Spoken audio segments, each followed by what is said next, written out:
All right, we're back. It's been a couple episodes since we've done a loan or no loan, so I thought let me throw one at you. All right, let's see it. All right, here we go. Loan or no loan. This is, if you're just tuning in for the first time, this is where our Ryan, CEO of Surety Bank, is a banker and he does loans, commercial loans for businesses that are expanding, which is kind of the whole point of this show. Yeah. So we're getting back to the heart of it, meaning I'm going to give him a completely fictional scenario. And he hasn't heard this at all. Is yet. this something that I'd, and he's going to just off recommend to my committee to approve or say nope? Yep. Yeah, you're going to recommend it, meaning you're going to go to application, or after hearing this, you're going to say, I advise you probably not to get a loan. Yeah, which happens a lot. Okay, here we go. This company is a small co-packing food company. They're about 4 years old. They have about 20 medium-sized brands as clients, and their annual revenue is around $5 million. They have current debt load of about $700,000, which is they took on mostly during startup. Let's call it $1 million, and then they've paid it down to $700 over the last 4 years. They're leasing a 10,000 square foot facility, and they want to buy a 50,000 square foot facility to grow into, meaning like they're bursting at the seams at 10. They probably could go to 20 and be fine, but they want to go up to 50 because they think that they don't want to do it again. They don't want to do it again. Okay. They're let's see. Oh, the price of the purchasing the facility that they're looking at, or the price range of the ones they're looking at, is $2.5 million. And the structure of their ownership is 50-50 partnership, 2 individuals. And each of them have $100,000 invested during startup. So they each put in $100K of their own money. And that's all the information I have. What's their current balance sheet? Do they have liquidity on hand? Cash. They have, you mean just sitting in an account? I mean, liquid money? And accounts receivables, I'm sure. I'd say they have, let me do the math real quick. I'd say they have about $300,000 in cash. So, that part right there, the $300,000 of cash, and then jumping to, what are they paying a month in lease? That's a good question. Well, I'm gonna pick a number out and say $15,000. Okay, then that would make $150,000 there and somewhere. $15K. So first thing, lease, you got that $15K, so you've got $150, so $180K a year that can be now diverted over to making the payments on the $50,000. Okay. 50,000 square foot building. Right. So that's a good thing, and they're positive. You got which are going to be higher payments on a 50,000 square foot. Yeah, $2.5 million. Yeah. The first concern of me is, I have only $300,000 in cash on $2.5 million purchase. Is not much. Typically in commercial, you really want to put down as much as possible. But owner occupied, 85% loan to value would be typically the max the bank would want to loan at, unless you were doing much better in net revenue. Yeah. So 2.5 times 15%. So $375,000 in minimum plus this. They're not. They need to save up some more money before they get into that. Yes. Yeah. Minimum $375 plus closing costs. So they need to have about $500,000 in liquidity and be able to support their closing costs and that kind of stuff. So they need a little bit more liquidity. But depending on, so you've got 4, how profitable they are in the beginning. You've got that $180K. So, there's some good positives in that. They need some more cash on hand. Mm-hmm. That would be the first thing. Say you're not ready to need cash in hand. But depending on what pending contracts can they get? Do they already have Gotcha. locked in For additional revenue. For additional revenue to hitting that 50,000 square foot, 50,000 square foot to be able to fill that. So, I mean, if they're, at max capacity and they know they have in contracts that they can co-pack more, having that plan laid out and the net revenue on that. Yeah. So you're looking at projected sales. That too, yes. Okay. Since they're already established now, and they would be obviously more believable because you already have, you would know what they're netting on the first, would you say, they're $5 million in gross sales now. Yeah. So having those financials now, their margins, and, are they going to be able to improve their margins? Are they getting better? Having that conversation. Yeah. Are there 20 brands? Are they adding, they've got 20 individuals, 20 companies they're co-packing for, or those 20 companies, are they adding more product lines, things. So there's more information and more conversations need to be had. I think it's a no right now, but not a no later. Yeah. And it could be in the very near future. If there's a high priority, you can help them to dial in to say, okay, for the rest of the year, let's say June, middle of the year, for the rest of the year, if you were to just make priority to save and tighten up some of these areas, maybe getting that projected sales figures kind of more cleaned up, then maybe first of the next year you could be looking. Yeah, and you're going to have some overlap. When you switch locations, you got to make sure to figure in you're going to have, maybe you have downtime, maybe not, but you're going to have a lot of extra costs. Let's say you're able to do this without downtime. Well, if you're not going to have any downtime, that means the new location has brand new equipment to then just, you plug and play. So that's probably not, you're moving equipment. So you're going to have downtime. You're going to have loss of revenue for a certain period of time. Right. So, and those pieces of equipment are pretty expensive. So, one train of thought would be, and co-packing of food, you're going to have ovens. You've got this, you've got relocation. Yeah. You could buy a new location and new equipment at the same time, or pieces that are older that you're replacing, so that when you move once. You move into a new, maybe more efficient line setup, new equipment that's more efficient.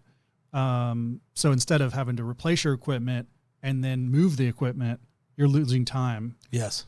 So the timeline then is like you said, based on a lot of different factors. Yeah. So definitely got to know that, okay, you got $5 million,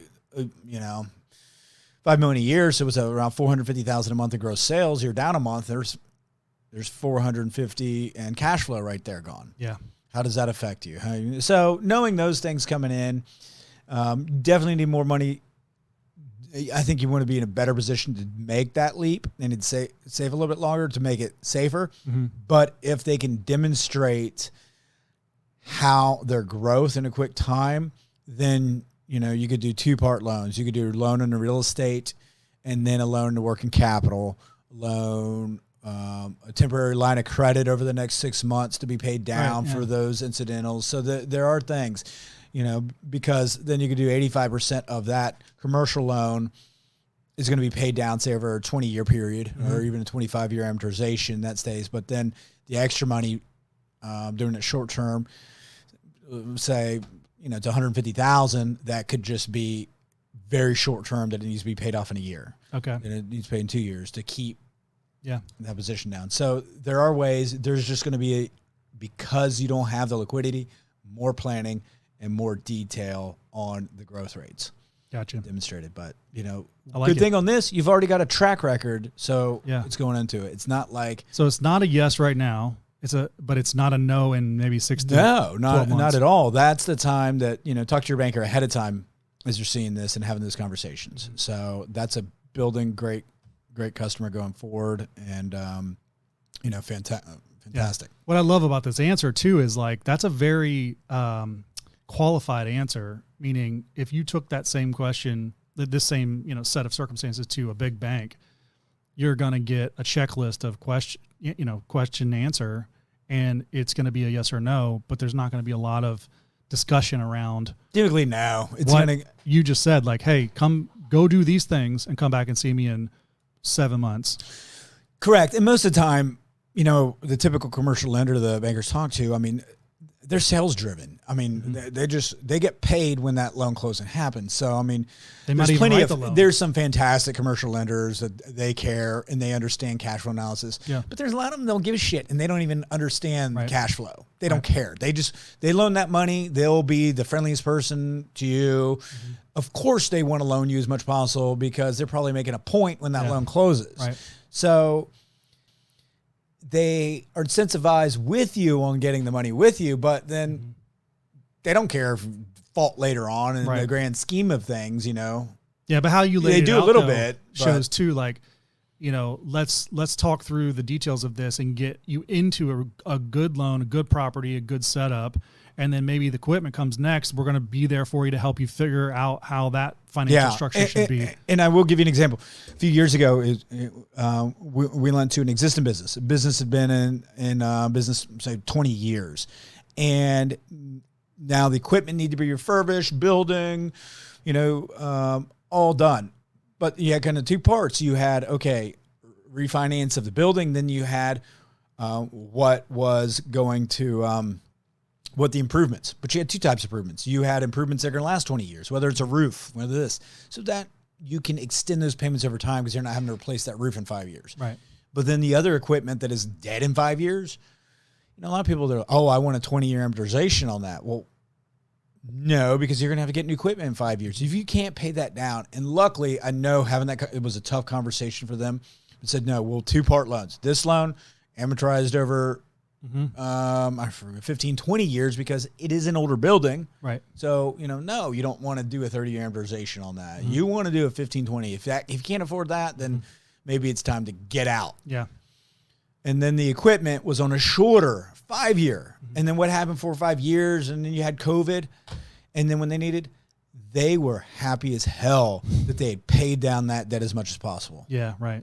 It put them in a much stronger position. Yeah. They would have been under the gun. They would have had so much debt on their property that they never could have gotten any more money out to help sustain in their net losses. Yeah, I think the advice and the terms that were given helped to give them the discipline they needed to make the right decision. So what a great success story, especially in the hardest time when everyone's kind of like, you know, what's going to happen? We don't know what's going to happen during that time. And I foresee, my prediction is, a lot of these businesses that got the idle loans, which was like 30-year at 3.75%, so many just took that money because they're like, well, it's free money, 3.75. I pay over 30 years. Yeah.